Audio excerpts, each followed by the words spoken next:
Eros. நான் KMC கிராஜுவேஷனுக்கு முன்னாடி ஒரு 4-5 காலேஜஸ்க்கு போயிருக்கேன். நான் I could definitely see a vibe in this KMC. அந்த feeling of bondedness, the camaraderie, the sense of belongingness, it's very very palpable.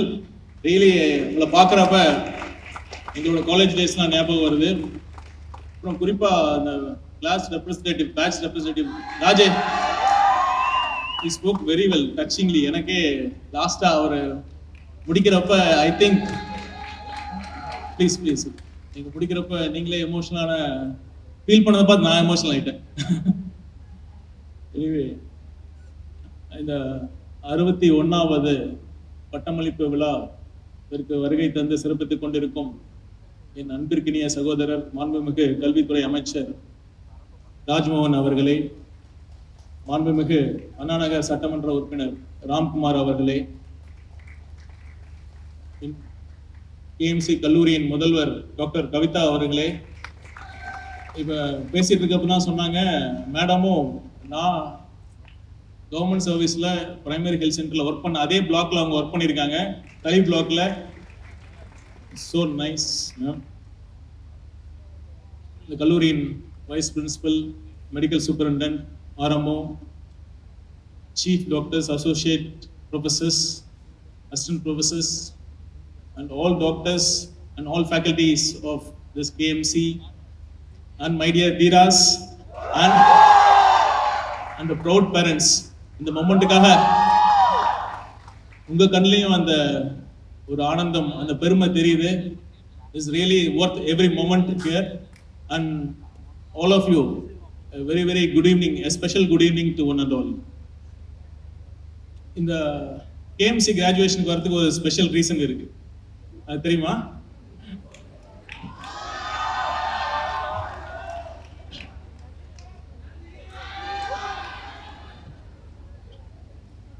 என்னோட wife இங்க KMCலாம் வேலை செய்யறாங்க. அது மட்டும் இல்ல, இந்த எலெக்ஷன் ரிசல்ட்ஸ்க்கு முன்னாடி இப்ப மாண்புமிகு தமிழக முதலமைச்சர் நம் அண்ணன் விஜய் அண்ணா அவர்களை நாங்க பார்க்க போயிருந்தோம். மேடம் எல்லாம் பார்க்க போறப்ப அவங்க சொன்னாங்க, சார் நீங்க ஜெயிச்சு சிஎம் ஆன உடனே கண்டிப்பா கேஎம்சிக்கு நீங்க நல்லா பண்ணணும், அவ்வளவு தேவை இருக்குன்னு சொல்லி கேட்டுக்கிட்டாங்க. அவங்க ஸ்டான்லியனா இருந்தாலும், ஏன்னா ஸ்டான்லி ஸ்பிரிட் ஒவ்வொரு ஸ்டான்லி அலுமினஸ்க்கு இருக்கும். Even though she is a Stanlian, she wanted to make the infrastructure better in KMC.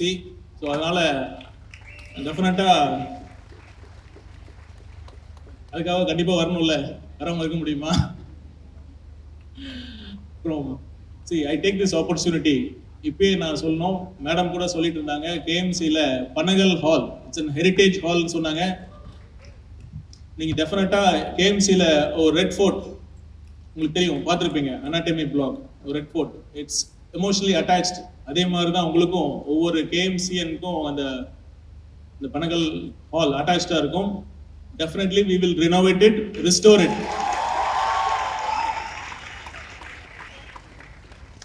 Also இன்னொன்னு சொன்னாங்க, இந்த மெட்ரோ ரயில்னால இங்க காலேஜ்ல இருக்கிற பில்டிங்ஸ்லாம் டெமோலிஷ் பண்ணிட்டாங்க.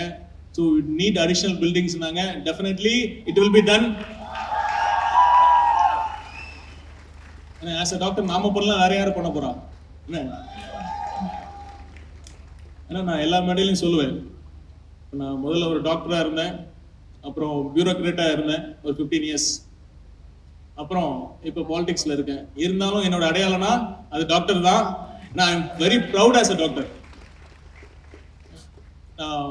நடந்த ஒரு மெடிக்கல் அந்த ரிவ்யூ, ஹெல்த் மினிஸ்ட்ரியோட ரிவ்யூ மீட்டிங்ல ஃபர்ஸ்ட் அமாங் த ஜாயிண்ட் டைரக்டர்ஸாக இருந்தாலும் சரி, டீன் இருந்தாலும் சரி, நான் சொன்ன ஒரே விஷயம், நான் கடந்த காலங்களில் இருந்த மாதிரி பப்ளிக் பிளேஸில் மீடியா முன்னாடி டாக்டர்ஸை, கவர்மெண்ட் டாக்டர்ஸை திட்டுறதோ, சஸ்பெண்ட் பண்ணுறதோ, மெமோ கொடுக்குறதோ கண்டிப்பாக அந்த மாதிரி நடந்துக்க மாட்டேன். டிக்னிஃபைடாக ட்ரீட் பண்ணுவேன். ஏன்னா நம்ம சகோதரர் ராஜ்மோகன் சொன்ன மாதிரி இன்னைக்கு தான் கண் கண்ட தெய்வம். உண்மையாலுமே கடவுள் அங்கே இருப்பா, நம்மளாம் கும்பிடுவோம். நமக்கு ஒரு பிரச்சனை வரப்ப ஒரு கடவுளா வந்து காட்சி அளிக்கிறது நம்ம டாக்டர்ஸ் தான். ஸோ அதனால உங்களை டிக்னிஃபைடா ட்ரீட் பண்ண வேண்டியது சிஎம்மோட உத்தரவு, சரியா? அப்புறம் சகோதரர் ராஜ்மோகன் சொன்னார் கேஎம்சியில் கல்ச்சரல்ஸ்லாம் இங்கே வின் பண்ணியிருக்கேன்னு சொன்னார். அவர் கேஎம்சியில் மட்டும் இல்லை, பல காலேஜ் கல்ச்சரல்ஸில் ஒரு சிறந்த ஒரு பேச்சாளர், பல்முகம் கொண்டவர். நான் அவங்ககிட்ட சொல்லிக்கிறேன், நாங்களும் கல்ச்சரல்ஸ்லாம் பார்ட்டிசிபேட் பண்ணியிருக்கேன் பாஸ். என்ன ஆனால் என்னன்னா நாங்களாம் டவுன் ஸ்டேஜ் பெர்ஃபார்மன்ஸ். ஏன் நான் பெருமையாக சொல்கிறேன்னா, எங்க பேட்ச் கீழே இருந்து இது நாங்க இந்த ரவுஸ் பண்ணிட்டு இருந்தோம்னா மேல பாக்குறத விட எங்களை தான் அதிகமா பார்ப்பாங்க. அந்த அளவுக்கு எங்க பேட்ச் டவுன் ஸ்டேஜ் பஃப் அதான் நான் பாக்குறேன். உங்களை மாதிரி தான் நாங்களும் இருந்தோம். நாங்க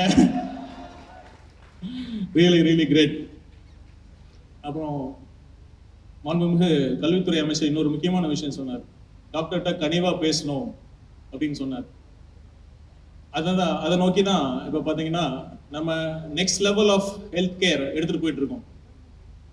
இப்போ இது வரைக்கும் டாக்டர்ஸை ரிக்ரூட் பண்ணோம், மெடிக்கல் எக்யூப்மெண்ட்ஸை வாங்கணும், லேட்டஸ்ட் டெக்னாலஜிஸை கொண்டு வரணும் அப்படிங்கிறது நடந்துட்டு இருந்தது.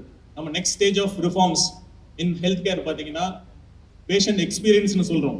அது மாதிரி ஒரு நோயாளின்னு கூட சொல்லக்கூடாது, மருத்துவ பயனாளிகள் ஒரு அரசு மருத்துவமனைக்கு வந்தாங்கன்னா எந்த அளவுக்கு அவங்க திருப்தியாக வெளியில் போகிறாங்க. ஸ்டார்டிங் ஃப்ரம் அவங்க வெயிட்டிங் டைம் யோசிச்சு பாருங்க. மண்டே டியூஸ்டேலாம் கிட்டத்தட்ட ஒரு 1 or 2 hour ஓபி ரெஜிஸ்டர் பண்றதுக்கே டைம் ஆகுது, அவ்வளோ கியூ இருக்கும். பிளஸ் அந்த வெயிட்டிங் ஏரியாலாம் கிளீன் ஹைஜீனிக்கா இருக்காது. One of the reasons we all should agree why people hesitate to come to government hospital is that there's a perception that it will be unclean, tidy, smelly இருக்கும் அப்படிங்கிறதா இருக்கு. So இதெல்லாம் இந்த மாதிரி issues address பண்ண போறோம். வாஷ்ரூம்ஸ்லாம் நீட்டா கிளீனா ஹைஜீனிக்கா கொண்டு வரணுங்கிறதா this is we call second generation reforms in health care. இதெல்லாம் கண்டிப்பா கொண்டு வர போறோம். அது மட்டும் இல்ல, அவர் சொன்னார் கனிவா பேசணும்னு சொன்னாங்களே, உங்க டாக்டர்ஸ்க்கு நான் இன்னொன்று சொல்றேன். சி மெடிசன் நம்ம we acquire knowledge, but practice பண்றப்ப it is more an art. நல்லா படிச்ச எங்க பேட்ச்ல நல்லா படிச்சவங்க மெடல் வாங்கினவங்கலாம் கூட லாஸ்ட் பெஞ்சில் சத்தம் போட்டு கல்ச்சரல்ஸ்ல ராவடி பண்ண ஐ மீன் ஜாலியாக என்ஜாய் பண்ணவங்க தான் சக்ஸஸ்ஃபுல் ப்ராக்டிஷனாக இருந்திருக்காங்க. ஸோ அதனால நீங்க எல்லாம் ஜாலியாக இருங்க, என்ஜாய் பண்ணுங்க. அந்த art of practice, art of being a physician, அதுவும் நம்ம எல்லாம் இன்கல்கேட் பண்ணிக்கிட்டா ரொம்ப நல்லா இருக்கும். அப்புறம் என்னோட வீட்டில் ஒய்ஃப் அடிக்கடி கேட்டுட்டே இருக்காங்க, எப்போ கேஎம்சி இன்ஸ்பெக்ஷன் வர போறீங்க, எப்போ கேஎம்சி இன்ஸ்பெக்ஷன் வர போறீங்கன்னு கேட்டு. அங்கே வாட்ஸ்அப் குரூப்ல இருக்கு போல இருக்கு, கேஎம்சி டாக்டர்ஸ் குரூப்ல இன்னைக்கு மினிஸ்ட்ரிங்க வராங்க அப்படிங்கிற மாதிரி. அந்த மாதிரி அதனால கண்டிப்பா இந்த பக்கமே வரக்கூடாதுன்னு நினைச்சேன். நான் வந்து டெஃபினட்டா you will miss this college life. As I missed my college life. ஏன்னா இந்த college life is something very special, especially medical college. ஏன்னா நம்ம 5.5 years நம்ம ஸ்பெண்ட் பண்ணுறோம். ஆர்ட்ஸ் காலேஜ்னா 3 years 4 years. So we'd have seen lot of, நீங்கள் சொன்ன மாதிரி ஐ குட் சி ஒவ்வொருத்தரோட ஒரு முகத்துலையும் அந்த ஒரு அந்த ஃப்ரெஷ்னஸ் இருக்கு, அந்த ஒரு வார்னர்னஸ் இருக்கு, அந்த ஃபேமிலி அந்த bonding I could clearly C. நிறைய பார்த்துருப்போம், உண்மையான நட்பை பார்த்துருப்போம், தியாகத்தை பார்த்துருப்போம். அப்புறம் சின்ன சின்ன சண்டைகள் வந்திருக்கும், துரோகத்தை கூட பார்த்துருப்போம். See, I keep telling, it's all required, it's all needed to make us a better human being. ஏன்னா லைஃப்ல நீங்க அதுக்கப்புறம் தான் நீ ரியல் லைஃபே பார்க்க போறீங்க. இது வரைக்கும் we all have been very protected. ஸ்கூலா இருந்தாலும் சரி, காலேஜ் இருந்தாலும் சரி, real challenges phase 2 of your life is going to start after your UG life. So அதனால you get prepared also. இப்போ நெக்ஸ்ட் பிஜி, கண்டிப்பா பிஜிக்காக நீங்க கண்டிப்பா படிச்சே ஆகணுங்கிற சூழல் இருக்கு. நம்ம உங்க பிஜி என்ட்ரன்ஸ்க்கு நீங்க சக்சஸ்ஃபுல்லா வரணும்னா நம்ம சிஎம் சார் லைஃபை நீ எக்ஸாம்பிள் எடுத்துக்கலாம். யோசிச்சு பாருங்க. Just 4 things we can learn from our CM. First என்ன? Discipline. I have never seen such a highly disciplined person like our honorable CM. Right from his, கண்டிப்பா கை தட்டலாம். அவ்வளோ ஒரு டெடிகேட்டடா சின்சியரா எந்த வேலை எடுத்தாலும் சரி, ஒரு சினிமா துறையா இருந்தாலும் சரி, அரசியலா இருந்தாலும் சரி, he takes it to heart. அவர் முழு இன்வால்மெண்ட்டை கொடுத்து முழு உழைப்பை முழு அர்ப்பணிப்போட பண்றாரு. Starting from punctuality. இப்போ பாருங்க, செக்ரட்டேரியட்ல கரெக்டாக 10 o'clock ஆஃபீஸ் வராரு. And also is dietary regime யோசிச்சு பாருங்க, எவ்வளோ actors over the period of time they tend to lose their shape, but still he maintains this physical ஃபிட்னஸ்னா அவரோட டிசிப்ளின் தான் காட்டுது. அவரோட இன்னொரு எம்எல்ஏ வந்திருக்காரு, வருக.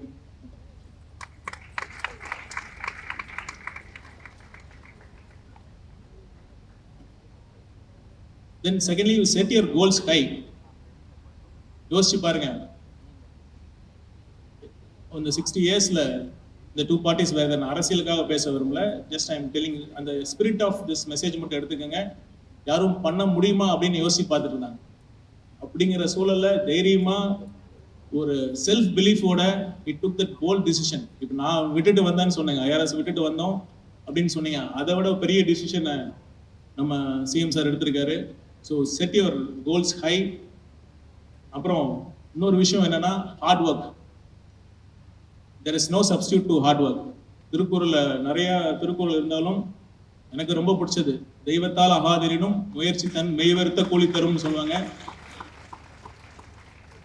அதே சமயம் இப்ப டெஃபினட்டா எல்லா ஸ்டடீஸும் சொல்றாங்க, the better determinant of success is EQ more than IQ. எல்லாமே தெரிஞ்சு நீங்க எல்லாமே இப்போ நீங்க இந்த ஃபேஸஸ்ல நீங்க பார்த்துருப்பீங்க, காம்படிட்டிவ் எக்ஸாம்லாம் பார்த்துருப்பீங்க. காம்படிட்டிவ் எக்ஸாம் ஃபேஸ் பண்றது எவ்வளோ ஸ்ட்ரெஸ்ஃபுல்லான டைம் அப்படின்னு உங்களுக்கே தெரியும். இந்த லாஸ்ட் 1 week பிஃபோர் த எக்ஸாம்ஸ்லாம் நம்ம எவ்வளோ கூலா நம்ம இருந்து நம்ம படிக்கிறோம். ஏன்னா நம்ம கூலா இருந்தால் தான் memory also will be better. The ability to recall is directly proportional to how calm we are. So அது மாதிரி இதுவும் நீங்கள் தலைவர்கிட்ட இருந்து கற்றுக்கணும். தலைவர் எப்போ அடிக்கடி சொல்லுவார், கூலாக இருங்க, ஸ்டே கூல். ஸோ அதனால நீங்கள் தலைவர் சொல்கிற மாதிரி கான்ஃபிடண்ட்டாக இருங்க, கண்டிப்பாக நல்லதே நடக்கும். நன்றி, வணக்கம். All the best for all your future endeavours. Bye by.